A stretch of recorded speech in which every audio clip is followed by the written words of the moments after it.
Welcome to एक के मानवा हिंदी गाइस। तो पिछले वीडियो में हमने देखा था कि अपनी पिछली जिंदगी की नॉलेज इस्तेमाल करके अल्केमिस्ट को डरा देता है और उससे अपने मटेरियल्स की डिमांड करते हुए उसे ब्लड और चीज से हुए साइड इफेक्ट से बचने का तरीका बताने का वादा करता है। इसके बाद आगे जियारोंग अल्केमिस्ट ली की बातों से पहले ही डरा हुआ होता है, फिर भी ली उसके बाद और कहता है, और हाँ, तुम्हारा राइट हैंड और 3 दिन तक ही ठीक रहेगा। अगर तुम मुझे जो चाहिए वो लाने में नाकाम रहोगे तो अपने अल्केमी प्रैक्टिस को भूल जाना। जियारोंग भी कहता है, 3 दिन? इनमें से आधे इंग्रेडिएंट्स तो मैंने अपनी पूरी लाइफ में कभी नहीं सुने। वैसे भी मुझे कैसे पता चलेगा कि तुम झूठ नहीं बोल रहे। टावर से बाहर जाते हुए ली कहता है, तुम स्मार्ट हो, मुझे तुम्हारे तरीकों पर यकीन है। एक टेम्परेरी मेडिसिन जो कि बैम्बू और ग्रे वुल्फ जिनसिंग से बना हुआ है, वो तुम्हें और 2 दिनों तक दर्द से बचाए रखेगा। और हाँ, जिंदा वापस लौट के आना, ठीक है। इतने सारे लोगों के सामने बेइज्जती होने के बाद जियारोंग भी बहुत चिढ़ जाता है। ये लड़का मार्शल आर्टिस्ट भी नहीं, अल्केमिस्ट भी नहीं, फिर क्यों क्यों मैं इसके सामने इतना घबरा रहा हूँ। लीशाओ, अभी के लिए तो मैं तुम्हें ऐसे ही छोड़ दूंगा, लेकिन जब मुझे इसका इलाज मिल जाए मैं तुम्हारे टुकड़े कर दूंगा। अगले सीन में हमें दिखाया जाता है वो अल्केमिस्ट अपने हाई रैंकिंग ऑफिसर से बात कर रही होती है। क्या? एक लड़का? तुमने कहा एक लड़के ने स्पिरिट क्रेन रूट्स और व्हाइट फिनिक्स ड्रैगन लोटस की मांग की है। हाँ, वो लगभग 15-16 साल का ही होगा। यहाँ पे हमें नया character rank 2 alchemist Liang venue दिखाया जाता है। स्पिरिट क्रेन रूट्स और व्हाइट फिनिक्स ड्रैगन लोटस तो ताकत बढ़ाने के काम आते हैं। प्रिस्क्रिप्शन में और क्या लिखा था? हाउस में ink feather, ghost flower, nether fruit, vacuum nectars, शिवा फ्लावर एंड फेरी बर्ड। इतने सारे आइटम के नाम सुनते ही वो अल्केमिस्ट हैरान हो जाता है। क्या उस लड़के ने कोई अपना नाम पता दिया था? रिसेप्शनिस्ट भी नाम में जवाब देती है और कहती है, लॉर्ड लियांग, मैं अल्केमिस्ट एसोसिएशन में 3 साल से काम कर रही हूँ, फिर भी मैंने कैसे इन चीज़ों के बारे में कभी नहीं सुना। लॉर्ड लियांग भी पीछे से मन में मन बोल रहे होते हैं, आखिर ये लड़का है कौन? यहाँ कई सारे हर्ब्स मुझे पहचान में नहीं है, लेकिन देखने से ऐसा लगता है कि ये मार्शल आर्टिस्ट की ग्रोथ में एक बहुत ही एक्सट्रीम वैल्यूएबल मेडिसिन होगा। रिसेप्शनिस्ट कहती है, क्या लॉर्ड लियांग भी इसे नहीं जानते? ये दवाई का कॉम्बिनेशन तो सच में अजीब है। मुझे लगता है कि इतने कम समय में मैं इसके बारे में जान नहीं पाऊंगा। अगली बार जब वो लड़का आए तो उसे यहीं पे रोकना और मुझे जल्दी बता देना। रिसेप्शनिस्ट भी हाँ में जवाब देती है और वहाँ से जाती है। अगला सीन हमें ली का दिखाया जाता है, जो तेंसुई में घूम रहा होता है। वो जड़ी बूटियाँ जियारोंग को ढूंढने में काफ़ी दिक्कत हो सकती है। मुझे पूरी तरह उस पर निर्भर नहीं होना चाहिए, मुझे दूसरे तरीके भी ढूंढने होंगे। चलो देखते हैं ली उनशाओ के स्टोरेज रिंग में क्या है। ये सारा कचरा क्या है? इन सारी चीज़ों में एक यही तलवार है जो मेरे काम की है। ली उसे अपने हाथ में रिंग से बाहर निकालता है। इतनी भारी तलवार? मुझे अपनी पिछली तलवार स्टार पियर्स की याद आ रही है। पता नहीं अभी वो कहाँ होगी।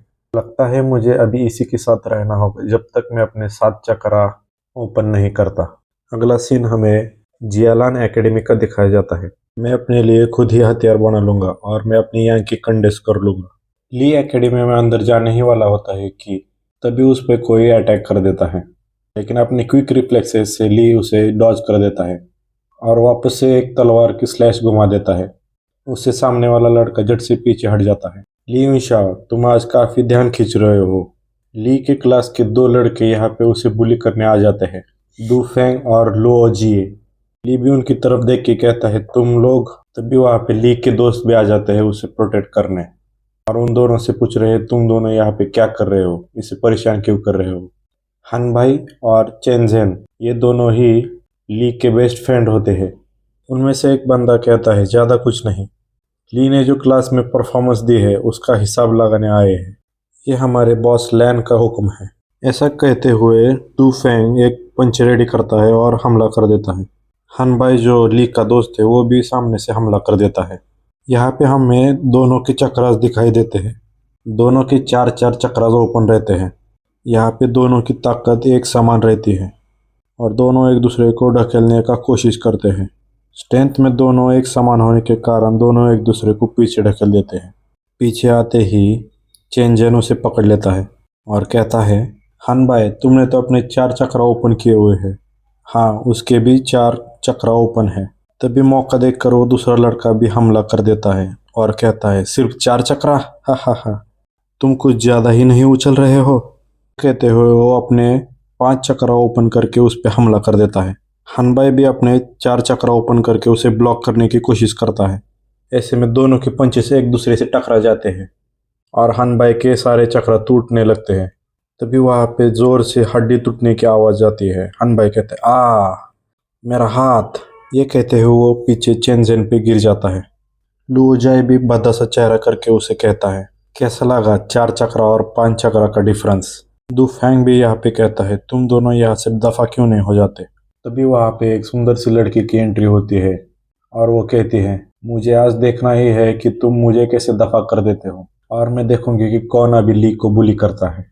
तभी यहाँ पे प्रिंसेस ऑफ तानसुई किन रुक्सी आ जाती है। प्रिंसेस को देख के ली भी सोचने लगता है, प्रिंसेस ऑफ तानसुई किन रुक्सी, लगता है ये लड़का इतना भी अनपॉपुलर नहीं है जो इसके इतने दोस्त है। प्रिंसेस को वहां देख के दोनों भी वहां से जाने लगते हैं और कहता है, इस बार तो तुम बच गए। तभी वहां पे ली बोलता है, क्या तुम मेरे दोस्तों को मारने के बाद ऐसे ही यहाँ से निकल जाओगे। दू फैन भी कहता है, ओह ऐसा लगता है तुम्हारे जैसे कचरे को कोई ऑब्जेक्शन है। तलवार को आगे लेते हुए ली भी कहता है, ऐसा नहीं है, मुझे तो यहाँ बस बड़ा फर्क देखना है। एक लड़का जिसके 5 चक्र ओपन है और एक लड़का जिसके कोई चक्र ओपन नहीं, इसके बीच में। अचानक ली के ऐसे बातों से उसके सारे दोस्त चौंक जाते हैं। लुओ जी भी उसे सबक सिखाने के लिए आगे बढ़ने लगता है। तभी उसे दू फेंग रोक देता है और कहता है, ठीक है, कैसा होगा अगर पहले 4 चक्र में टेस्ट करेंगे। ये कहते हुए वो ली की तरफ दौड़ पड़ता है। ली के तीनों दोस्त भी घबरा जाते हैं। ली उनशाओ भी वहां पे जोर से आवाज आते हैं, बैम। तभी वो सारे सामने देख के चौंक जाते हैं। ली सिर्फ अपना एक पैर उठा के दू फेंग को दिन में तारे दिखा देता है और ऐसी जगह किक मारता है कि दू फेंग चीख पड़ता है। दू फेंग को सिर्फ तारे ही नहीं, सारे मुर्गियां भी दिखने लगती हैं। तो यहीं पे हम अपना 3rd एपिसोड खत्म कर देते हैं और मिलते हैं अगले एपिसोड में। तब तक के लिए जय श्री राम।